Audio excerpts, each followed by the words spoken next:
Talk Show is brought to you by... Hey, want to feel young again? Are you tired, run down, have aches and pains, brain fog? This is science-based, not hype or fancy marketing. It really works. Carbon 60 helps detoxify your body on the cellular level. It stabilizes free radicals, just like the antioxidants found in red wine and berry stew, but on a far smaller, more bioavailable nanoscale. It's like a bottle of electrons, helping your body to function better. You can also apply it on your skin, topically, over muscles, joints, or organs. Most people feel results within minutes. This is not a drug. It's organic carbon. Feel better today. About 95% of our users report more energy and clarity of mind within 10 days. Give us a call at Greska's Carbon 60 at 720-600-6040 or visit our site at c-60.com. Call 720-600-6040 and feel young again.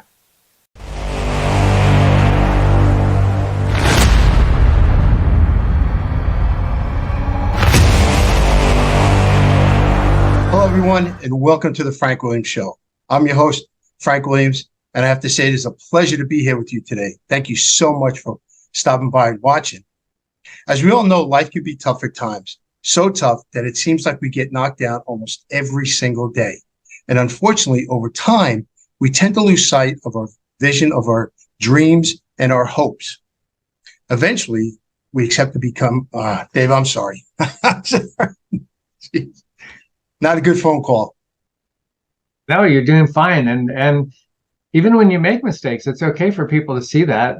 Yeah, which is true. I think I'm a perfectionist. Yeah, it's okay for them to go, hey, let me say that differently, or let me re-say that again. You know, they get to see that you're a human being. And yeah, which is true. All right, one more time. Here we go. Hello, everyone, and welcome to the Frank Williams Show. I'm your host, Frank Williams. And I have to say, it is a pleasure to be here with you today. Thank you so much for stopping by and watching. As we all know, life can be tough at times, so tough that it seems like we get knocked down almost every single day. And unfortunately, as time goes on, we tend to lose sight of our hopes and our dreams, and eventually accept average. Well, I'll be the first one to tell you, don't you ever accept being average. You were created to achieve tremendous success.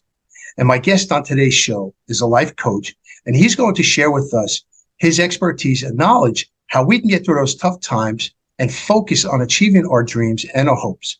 And I'd like to welcome Dr. Dave White to the show. Doctor, thank you so much for coming on. Hey, Frank, good being with you. Gosh, you couldn't have said that better. Life is tough for people, isn't it? It is overwhelming, obstacles, there's always stuff. So it's good to be with you. Let's encourage one another. All right, let's get it going. What would you say would be the basics of someone, what they should do to accomplish their goals? What do you think the foundation would be? Well, there's lots of ways to approach that, of course, but, I think God makes us uniquely. So I would say, okay, what did God gift you? What are your talents? What are your abilities? What are your dreams? What are you thinking about? And then as you think through what you want to do, you write some goals down, maybe some steps. How do I get there? And then probably more importantly, because you and I coach people and we journey with people, it's like, well, who are you going to do it with? A lot of times people have goals and ambitions and dreams. They want to achieve stuff, but they don't know who's going to help them get there. And all of us need a little help along the way. And would you say that people should specify or be creative with their goals?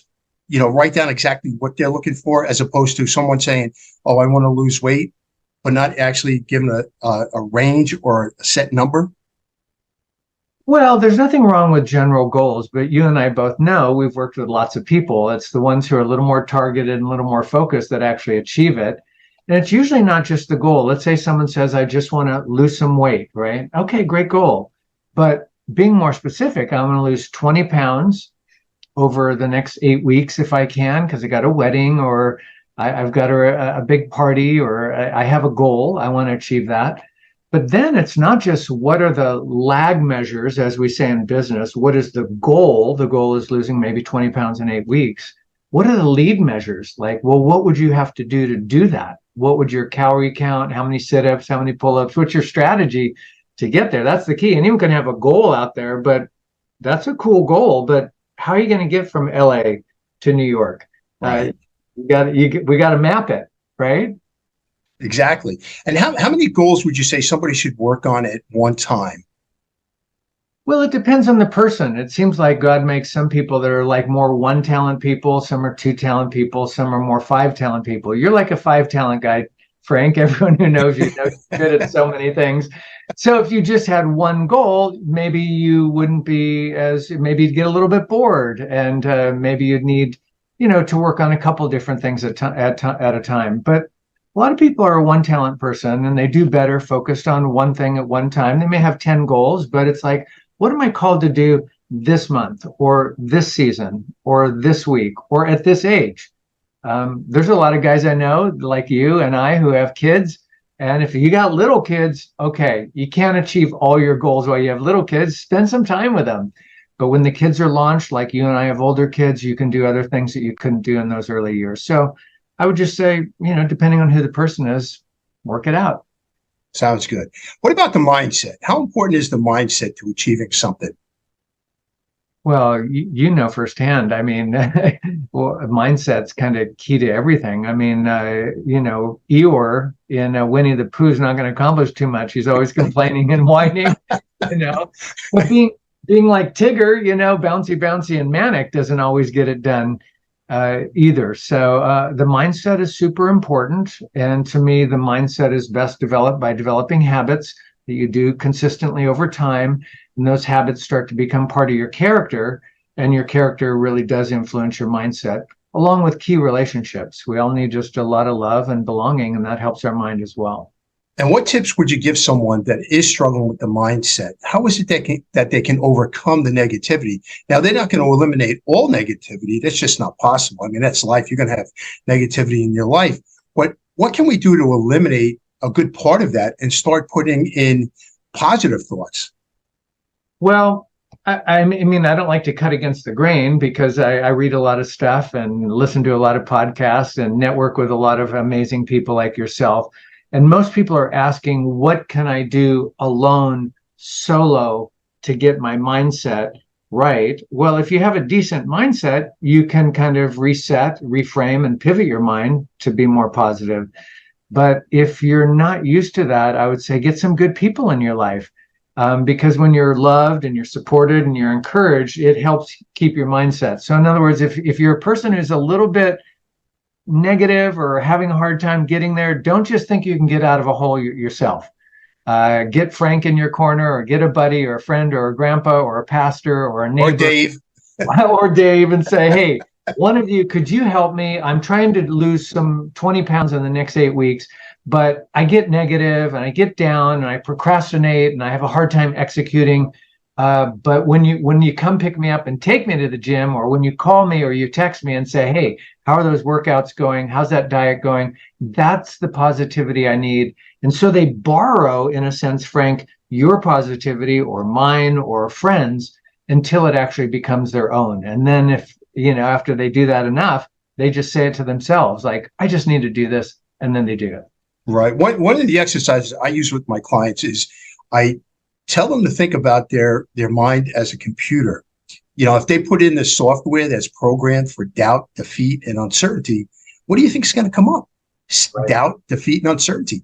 But if you put in the software that's programmed to give you strength, victory, and power, what do you think is going to show up? Strength, victory, and power. And it's not, and as we had said before, the mind is not a computer, but my reason behind that is to get them to stop the negative thinking and just delete it. And every time they come up with a negative thought or phrase, stop in the middle or stop in the beginning as soon as you get it, and put something positive in. And I found that a lot of people do stop and add that positive. I mean, it takes time. You're not going to eliminate all negative thinking in your life, but the goal is to put more positive stuff in your life. Yeah, no, you do that. Thoughts in your life. Yeah, you do that so well, Frank, and you always have great input for people who listen to you and journey with you, know that firsthand. The only thing I would add to that is that sometimes people get a little isolated and lonely, and a lonely person does tend to be a negative person. When you feel alone, you start to feel shame, you feel guilt, like, what's wrong with me? Why am I so isolated? And it's hard to be positive. So I'd say, look, if you've got good people around you, that's going to be a lot easier to get that mindset right. Right. If you don't, though, pull a few people around you so you're not so alone, because a lonely mind can be a negative mind. And let's get you like loved up, supported, encouraged, and then get your mind working right. Because it is, in that sense, like a computer. If you have the support around you and you program good stuff, you should get good stuff out. Very good. We talked about it before, procrastination. How do you get somebody to move forward and not procrastinate, just to keep pushing forward, to take little steps at a time? Yeah, well, I mean, there's a lot of different ways to do that, right? And sometimes it's the old-fashioned way of saying, darn it, stop that and just do it. Well, if they can do that, that's terrific. But a lot of times procrastination is just a symptom. Underneath it is like a fear of failure. And when people fear failure, it's much deeper and it's harder for them to move forward. So they may feel like, I keep putting this off. I keep putting this off. I keep putting this off. It could be painting a room, losing some money, starting a bank account, whatever. But underneath that might be a fear that if I try that, I may not be able to do it well, or I might be unsuccessful, or I'd feel bad, or I'd feel like a loser. So there again, if you're just dealing with like procrastination up here, come on, get a little kick in the booty, just set that goal and like break out of it. But if you're having a hard time breaking out of it, maybe there's something underneath the procrastination, and we can help kind of talk through that and remind people, look, it's okay to fail. I mean, one of the ways you succeed is you keep failing forward, right? You keep trying stuff, learning, get up, try it again, moving forward. And when that fear is removed, it's easier not to put things off. Very good. One of the other things I talk to my clients about is the 3Ds. I call it the 3Ds: decisions, determine, direction. Almost everything that they've done up to that point in their lives has been based on the decisions they've made. They decide what career path to take. They decide where to go on vacation. They decide what clothes to wear. And it's the individual, and only the individual, that's going to decide as to what the rest of their life is going to look like. I mean, if you think about it, they're the author of their own life. The pen is in their hand. So you get through that procrastination, you have a new story to write. You could start writing the beginning, the middle, and have a fantastic end.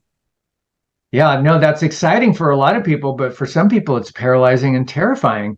I mean, it is very sober for people to realize the most likely person to ruin your life is you. That's right. It feels like, well, it's the president, it's the governor, it's my teacher, it's my boss who's so mean, it's my next door neighbor, it's my family, it's my background, it's this. Look, those things can impact us. But as you said, turn the page. You can write a new chapter to your story. Like, you're the CEO of your life. But that kind of power, authority, sovereignty can scare some people. And we got to remind people, it is your life. So let's try to help you make it happen. We're not just saying, just go do it. We're saying, we'll help you. And Frank, you're great at that. You partner with people and you help them reach their goals. One of the things I found, Dave, coaching with clients, is the lack of self-esteem, low self-esteem, where maybe a family member or a friend has told them they can't accomplish it, you'll never do it. How do you break somebody out of that thinking, or out of that mold of thinking, oh, maybe they're right? Yeah, no, that's tough. I do see that a lot too, Frank. To be honest with you, if I could get a little more spiritual here, I think. Yeah, please do. I mean, ultimately, I think we're created by God. We have a creator, and we used to have the term self-image. Why? Because we are created in the image of God. So we imaged someone who loves us, cares about us, created us unique, unlike anyone else, gave us gifts, talents, abilities, intellect, emotion, will. But once you get in a culture where they remove God, there's nothing to image. So we've fluffed up this concept called self-esteem. Like, we're just supposed to just puff people up. And it doesn't work. People know, like, just because you say positive things doesn't mean it's true. And if I'm just randomly here with no God, no existential purpose, nothing transcendent about me, what should I feel good about? I think those old-fashioned values of, no, there is a creator, he's made you with purpose and meaning and dignity, and every person has value, is where real self-esteem comes from, because it comes from real self-image. I image someone who loves me and cares for me, and now I want to steward my gifts and make a difference in the world. Oh, it definitely would. We talked about this the last time. the kids today, unfortunately, it looks like they've lost a lot of their faith. So if you have a young kid or teenager or young parent that is looking to achieve a goal, but doesn't have that faith, but would like to, look into it or start bringing faith into their life, what would you suggest that they start out with first? Something to make it easy for them? Yeah, well, I mean, everyone has faith. It's just what your faith is in, And I'm like, well, don't just put your faith in man. I certainly in these days wouldn't put it in government. I wouldn't put it in just the academic world or in the entertainment world. I would try to go towards God. And with God, I say go to the Bible. And my favorite Bibles are kids' Bibles. Don't make it complicated. You don't have to just read black and white print. Go get a simple Bible with just pictures and stuff that tell you that God created you, that he loves you, he cares about you, has a purpose and a destiny. Learn some of the stories that you can learn from so that you realize, the Bible, Frank, is filled with just stories of people who had these hard lives. Oh, great stories, right? They had to overcome. They were put in a lion's den, or they had to deal with a flood, or little David had to deal with this giant. We all have giants that face us that seem like this is too overwhelming. And yet people with faith can kind of move forward and kind of see some victory. It's super cool. Yeah, it is super cool. I would suggest even with the young kids and the young parents that they get involved with other people of faith, to a Bible class or just start attending church and start talking to people about the faith and let that stuff sink in, soak that stuff up like a sponge, because the more you're with that, as with anything, the more you become part of that. Yeah, so it doesn't happen overnight, but you have faith in God. He's going to take you places you never thought you could get to. Yeah, and there's people, of course, who'll say to me, "Oh, Dave, Frank, I tried a church and it was terrible. I had a bad experience." We've all had that. We've all had a math teacher we didn't like. We've all had a coach in the baseball, field, or basketball or football or gymnastics that was a nightmare. We've all had, restaurants that didn't serve good food. Don't throw restaurants out just because you had a bad experience. Don't throw sports out because you had a bad coach. Don't throw the church out because you've had a bad experience. Just go to another one until you find one that you go, this is a good fit. It feels like a home, feels encouraging, feels supportive. And I'm not just working now on my mind and not just working on my body. I'm working on my soul. I've got a spirit. Right. Very good. Whole approach and it starts to come together. Very good. And that's a big part of someone's life, or at least I believe it is, bringing God into your life with the problems that you may have, asking him to help you with those. But with the goal setting, I mean, who better else to ask than God to help you get through those goals or achieve those goals? But what would you tell someone that wants a major goal or a big goal? Would you start out with smaller goals first? Would you jump right into the big goals? What would you suggest? Well, I love bold, audacious, gigantic goals, but obviously those aren't achieved in one swoop. It's not a fireworks show. They're usually systematically achieved by breaking that big goal into smaller goals so that you can stair step your way there. The thing that I do see a lot is people have gigantic goals that are not consistent with who they are, though. This goes back to well, how did God create you? Look, if you're not a music person, you don't have a really good ear for things, you're probably not going to be a professional singer. So I like the goal, but that's probably not going to fit. But if you're a great athlete, maybe you could make the NBA or maybe a professional sports team or something. Be honest with yourself about who you are and who you're not. And then based on your gifts and abilities and talent and your personality, set a big goal. But it's not even when people reach the goal that they're the most satisfied. A lot of times it's the journey of moving towards the goal. So there's 1,000 guys that aren't going to make the NBA this year, but them going after their goal is going to be quite meaningful. It might get them a college scholarship, play some international ball. They may not reach that North Star that they're looking for, but I do say set it out there and then go as far as you can go. The journey is actually probably the best part of it, watching yourself build that confidence to achieving what you want.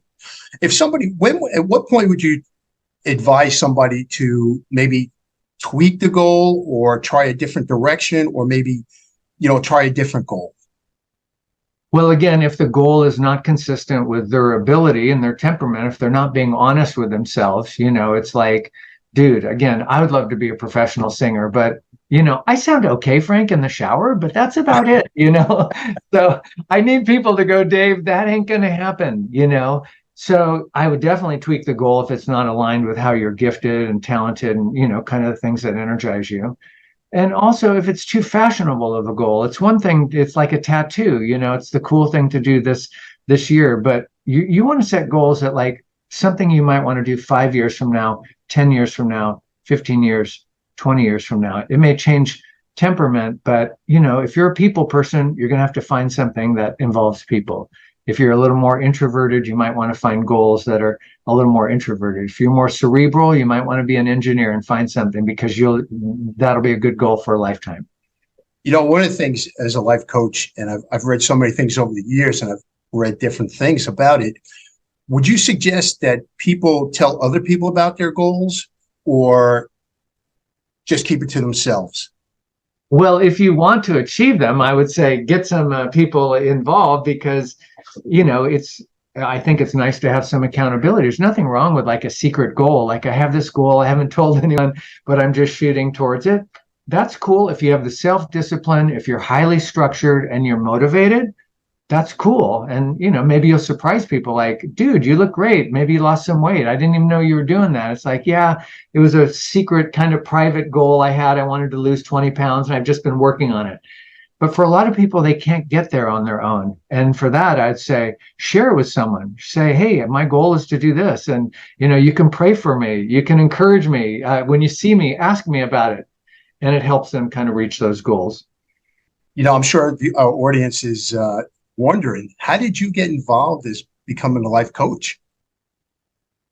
Well, I guess God made me super relational and I like to listen to people's stories. And, the old term coach is taken from a Wells Fargo coach, a stagecoach with the horses and the stagecoach. You would put the gold in there and a coach was the vehicle. It was the chauffeur for the gold. And it would get it from like point A to point B, or maybe an old king in the old world would take a coach.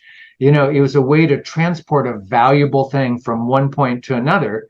Well, in the 1900s, we started to use it in the sports world. And now, of course, in the 21st century, we use it as a life coach or something as well. But I've always been the kind of person who loves hearing people's stories and their goals and always wanted to help them to get there. And that's what a coach does. It helps them get from A to be, particularly if they think I can't get there on my own. It's like, let's do it together and we'll get there. So that's always been kind of a part. And so it's like, it seems like it was a job made for me. Well, you're doing fantastic with it, I have to tell you. We're talking about the mindset. We know it's very important, but do you have any examples or have you ever come across an individual where you felt that your expertise was not enough for them, where they may had to go for counseling? Well, fortunately, I've done a lot of work. I got my PhD in mental wellness, so I do feel as a doctor like I'm able to help them on some level. I haven't chosen to do my work just in a hospital or a mental health ward. I was a chaplain for a few years and did that. I really like being out in the rough and tumble, and life coaching allows me to do that. But I don't feel personally limited, like I don't know what they need. They can talk through whatever, and I'm pretty good diagnostically in terms of getting under the symptoms, the root. But in a simple, without getting too highfalutin, people just need a lot of love and support, ultimately. If they have that, whatever they're struggling with, could be drugs, could be alcohol, could be anxiety, stress, panic attacks, you name it. If they have a person that they think is not judgmental, isn't going to point the finger at them, isn't going to rat them out, isn't going to throw them under the bus, but will listen, accept them. People can talk through a lot of stuff and they'll see just naturally, God created it for them to naturally heal, naturally get things in the light, and naturally grow. So right. You need a PhD to do that. If someone gets stuck, yes, I'm all for therapists, counselors, and doctors, obviously. But the average person just needs someone to hear them, love them, care about them, and not judge them, and they'll be able to get through most of their stuff. That's very good. The reason I ask about if you've ever come across anyone like that. I belong to it, haven't been in law enforcement. I belong to an organization that helps counsel police officers, first responders, EMTs that experience traumatic events during the job. And I've been very fortunate to help many of them, but there are some individuals that, that I talk to, and I look and I think and I say, you know what, my expertise stops here, Right. And then I make the suggestion to someone else or their superior that maybe this officer or this EMT might want to look at further counseling that I can't provide for you.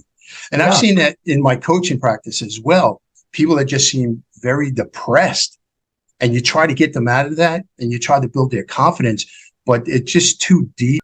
And I unfortunately, there were times where I did have to, terminate the contract actually, because I felt bad that I couldn't help them with that mindset. So I always suggested, or, have they ever thought about going further? But I find too that people are it's like a brick wall that, they're not going to do that they'll get through it. And unfortunately, sometimes people just don't do that. They don't get it done. No, I love that you own, your limits. What is it that you can help, and where do you feel like you can't? I just started to see a lot of alpha kind of warrior guys in the workplace, in the armed forces, in the police, committing suicide, dealing with all kinds of anxiety. And that was so discouraging for me years ago. That's why I went and got my PhD, to be honest with you. I'm like, it's not enough just to put your arm around someone and say, hey, I love you. I'll text you later and check in. They're dealing with some deep stuff. And I love doing the work with clients like that. But the clients I really care about, like the firemen, the policemen, the warriors, the alphas, they don't want to see a counselor. They don't want to see a therapist. It's too shameful. So for me, it's been nice to have a private practice under the banner of life coach, versus under the banner of therapist or mental health professional, because the guys I want to help wouldn't go for help. They won't get it. So it's nice kind of in a stealthy way to kind of go, let's just talk about your life, like what's going on. And then we can go to some of those deep places. And actually there is ways to help them. So if you know any of those guys, send them my way. I will certainly send them your way. They do so much for everyone else. It's very shameful for them to think that they have their own problems, but they've seen stuff. They have PTSD. And they might, a lot of guys, right, Frank, think maybe they're being weak or something, that that they struggle. It's not a weakness. No, it's not a weakness. These guys are courageous, battle-ready guys, but they've been traumatized. And we can help them. Let's do it. Yeah, absolutely. I know you're right about, when I was working in the prison as a correction officer, and I'm sure police officers as well, you have that wall of macho where, you're not going to let anything get to you. But unfortunately, what happens is, you keep that stuff inside you, and eventually you're going to explode like a volcano. And it's so important that law enforcement or anybody that really has that anger or whatever built up inside, that negativity, that they do seek out help. And you're right. A lot of people think that coaching or going to a therapist is a sign of weakness. I think it's a sign of strength, that the individual, you're not only doing it for yourself, but you're doing it for your loved ones. Yeah, because you take that home with you. You have to be super courageous to, one, go to a humble place and say, you know what, I've got a problem I'm not sure I know how to fix, or I'm not sleeping at night, or I'm struggling with something. I think I'm going to get help. And we have to normalize that for people. Look, I'll be candid with you. I have a lot of people who help me. I have a doctor. I have a dentist. I have a chiropractor. I have a tax man. Sometimes I have a guy who helps with the yard. It could be a pool guy. It could be whatever. I have a pastor. We do well. If the pipes break and I know how to do plumbing, great, I'll fix it. But if not, I'm just going to call a plumber and say, I need another helper. If the car breaks and you can fix it, great. But if you're not good at fixing the car, call an auto guy and let him help you. In other words, we're here to help each other. And you can't do everything. Not every guy knows how to fix cars.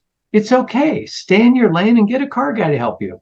Get a life coach to help you. Get a tax guy to help you. Get a medical doctor to help you. You don't have to know it all, but you have to take stewardship of your life and make sure you get the help you need. That's correct. You have to take 100% responsibility of your life. With any goal, you shouldn't think about, it's okay to think about what you want to achieve, but you want to achieve that goal that's going to benefit not only yourself, but everybody around you, your loved ones, your friends, to let them see the example of what can be achieved. Absolutely. Well, you do that. I mean, your whole life has been, you got amazing daughters, you have friends, you've got people that you just give and give and give, Frank. Not everyone's as luminous, gregarious, and as handsome as you are, but you just, God's gifted you that way. And it's awesome. But I do think you point people that everyone has a chance to take their game up. Everyone has a chance to be a little more luminous, a little more gracious, a little more loving, and a little more like helping of other people, like getting out of ourselves a little bit and reminding ourselves, there's something to loving my neighbor as I love myself.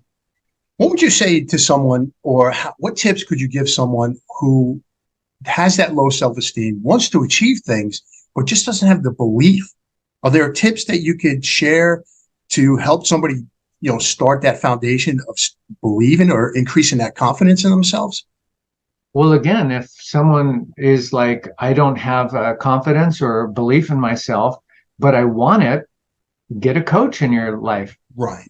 I mean, that's a very minor expense for the return you're going to get for a lifetime of confidence. It's a game changer. That's what's going to attract women. That's what's going to get you success in business. That's going to make you feel healthy and robust, virile and potent.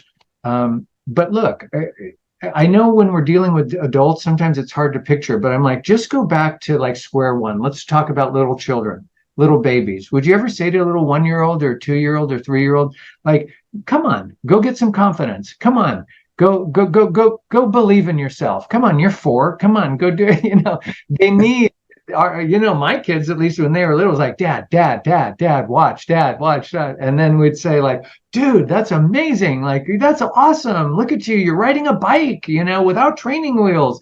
And they learn to internalize the encouragement and support and confidence of other people. I know when my girls were doing gymnastics and they were 4 years old, 6 years, 8, 10 years old, they'd get on the balance beam, I'm like, I don't think I can do it. I'm like, I think you can. Really?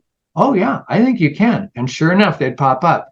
They didn't have the confidence. They took dad's confidence and internalized it, and it became their own. And the more, people who lack confidence and stuff, I'm like, get people in your corner who will champion you and then swallow it and let it become your own. You don't come no one's born in the world of confidence. It needs to be given. No, you're absolutely right. And I'll tell you a quick story with my one daughter. When she was in the 8th grade, she went out for the soccer team and she didn't make it.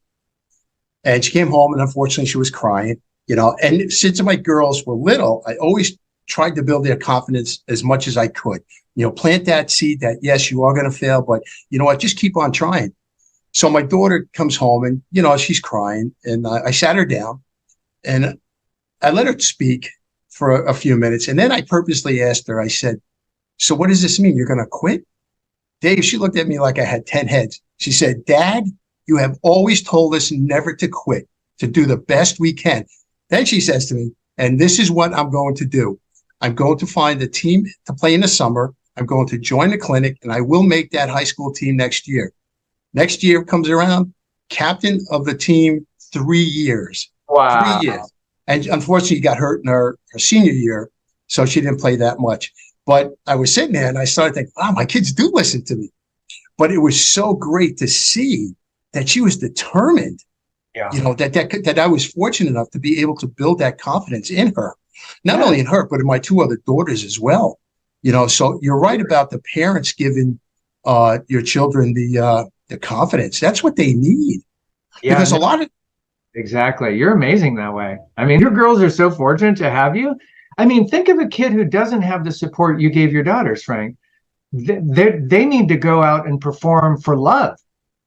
They don't even know if they're a meaningful person in life. Our kids didn't have that. We love you no matter what. If you make the soccer team, you don't make, look, you're loved. And because you're loved, you can try it again.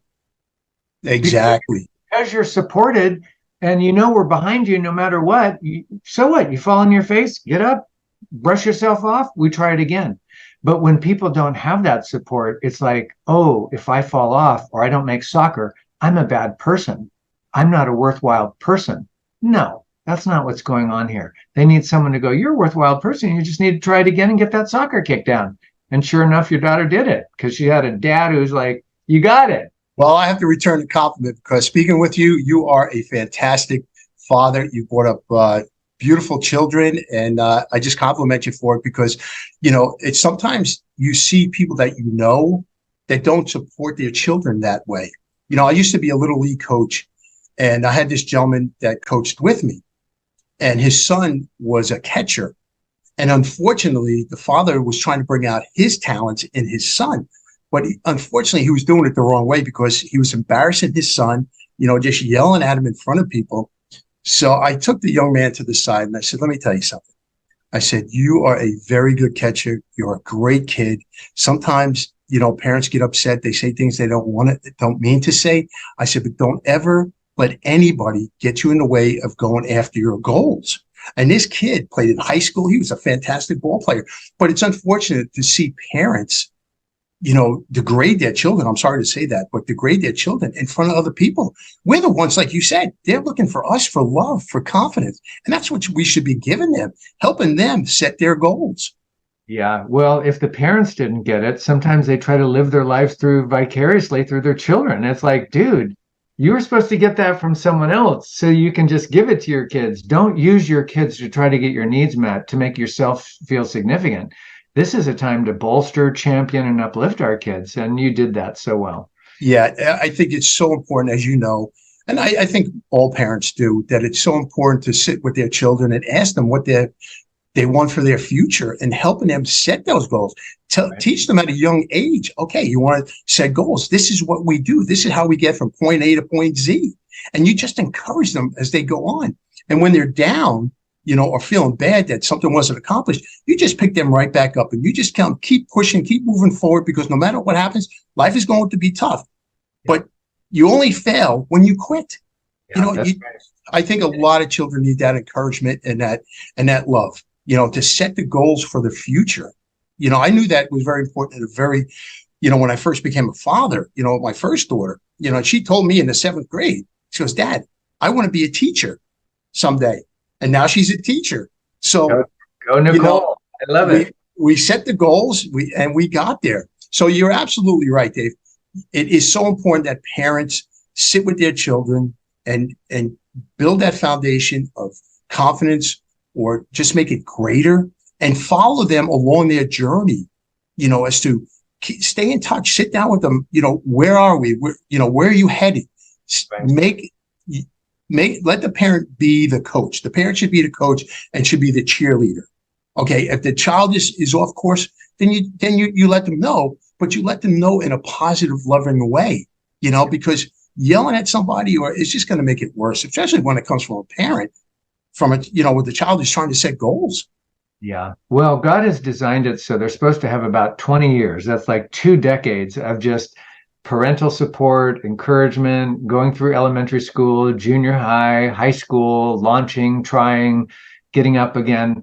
What's really complicated is the people you and I work with, they're not kids anymore. What happens when you're in your 20s? What about your 30s? What happens if you're in your 40s or 50s or 60s and you've still never gotten that? Right. That's why we're here. Okay, well, your parents may be long gone. I mean, they're not, if they haven't done it by now, they're not going to do it. But that's okay. God has put other people on the planet to help us. Sometimes get what you can from dad, get what you can from mom. But if you didn't get enough of what you needed, go get a coach.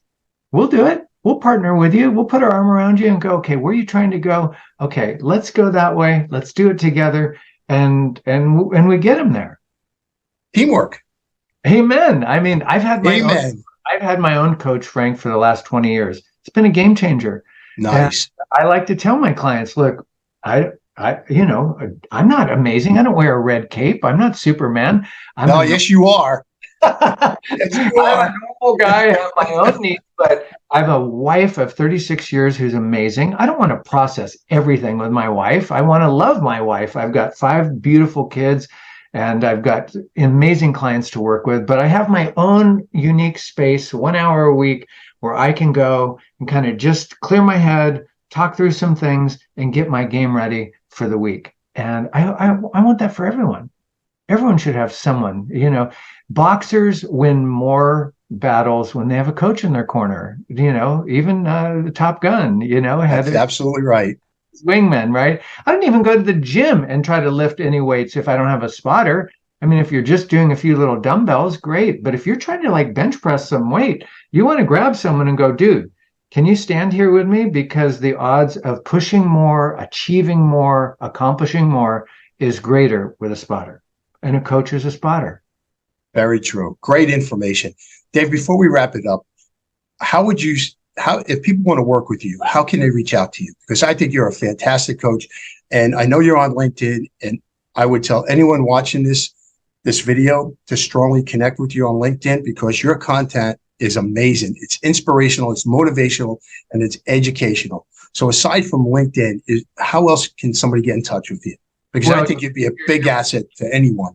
Well, look, if anyone knows you, you should be their first choice. You have what it takes, and you're a special man, Frank. I love you, and it's been super cool to journey with you. So you're the guy they should go to. But if for some reason you're booked or not available, or they just need a guy on the West Coast or something, I have a website, drdavewhite.com. That's Dr. Dave White, like the color.com.